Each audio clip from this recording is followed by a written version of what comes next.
Class 12, দ্বাদশ শ্রেণী, দর্শন থার্ড সেমিস্টার, বেদান্ত দর্শন।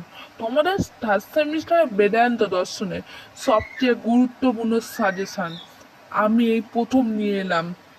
তোমরা এই সাজেশনগুলো যদি দেখে যাও, তোমাদের পরীক্ষায় 100% মার্কস আসবে, আমি কথা দিচ্ছি। ভিডিও শুরু করা যাক। প্রথম প্রশ্ন, বেদান্ত ভারতের দর্শন চিন্তার মূল উৎস হল? উত্তর হবে বেদ। কার মতে জগৎ মায় সৃষ্টি? উত্তর হবে শঙ্কর। 3 নাম্বার প্রশ্ন, ব্রহ্মসূত্র গ্রন্থ রচনা করেন? উত্তর মহর্ষি বাদরায়ণ। 4 নাম্বার প্রশ্ন, প্রজ্ঞানং রুক্ষ মহাকাব্যটি কোন উপনিষদের?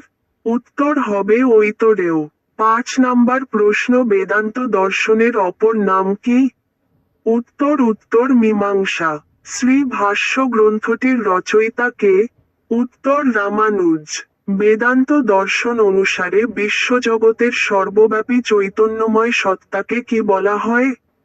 উত্তর হবে মায়া। ব্রহ্মের তটস্থ লক্ষণে বলা হয় রুক্ষ হল জগতের। উত্তর হবে স্রষ্টা।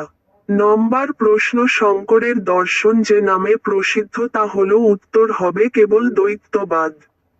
10 নাম্বার প্রশ্ন, বেদান্ত দর্শনের মূল প্রতিপাদ্য বিষয় কি? উত্তর রুক্ষ।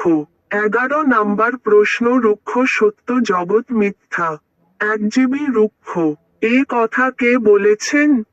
উত্তর শঙ্করাচার্য। 12 নাম্বার প্রশ্ন, উত্তর মীমাংসা নামে পরিচিত গ্রন্থটি হল? উত্তর ব্রহ্মসূত্র। 13 নাম্বার প্রশ্ন, শঙ্করাচার্যের মতে অবিদ্যার দ্বারা সৃষ্টি হয় কোন জগৎ? উত্তর ব্যবহারিক জগৎ। 14 নাম্বার প্রশ্ন, উপনিষদ হল? উত্তর বৈদিক যুগের দার্শনিক চিন্তার প্রকাশ। 15 নাম্বার প্রশ্ন, পারমার্থিক দৃষ্টিভঙ্গিতে সগুণ ব্রহ্মই? উত্তর হবে ঈশ্বর। মান্ডুক্যকারী রচয়িতা? উত্তর হবে গৌড়পাদ। এই বানানটা ময়াগা ধুন্ত অবশ্যই হবে। 17 নাম্বার প্রশ্ন, রুক্ষ শব্দের অর্থ হল? উত্তর হবে মহত্তম। 18 নাম্বার প্রশ্ন, মৃত্যুর পর স্থূলদেহ ও সূক্ষ্মদেহ বিনাশ হলে দেহীন আত্মার ব্রহ্মস্বরূপতা উপলব্ধিকে বলা হয়? উত্তর হবে বিদেহ মুক্তি। পরের প্রশ্ন, বেদান্ত দর্শন কি রূপদর্শন? উত্তর হবে ভাববাদী। পরের প্রশ্ন, শঙ্করের মতে জগতের স্বরূপ কি? উত্তর মিথ্যা। বেদান্ত দর্শনের প্রধান বক্তা হলেন প্রবক্তা। উত্তর হবে মহর্ষি বাদরায়ণ।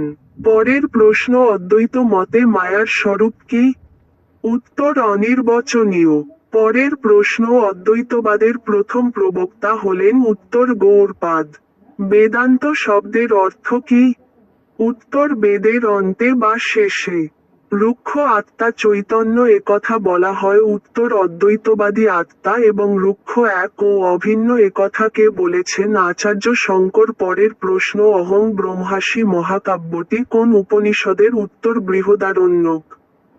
পরের প্রশ্ন, বেদান্ত দর্শনের প্রামাণ্য গ্রন্থ বলা হয়? উত্তর ব্রহ্মসূত্র। পরের প্রশ্ন, শঙ্করের দৃষ্টিতে কোনটি হল একমাত্র প্রমাণ যা ব্রহ্মের জ্ঞান প্রদান করে?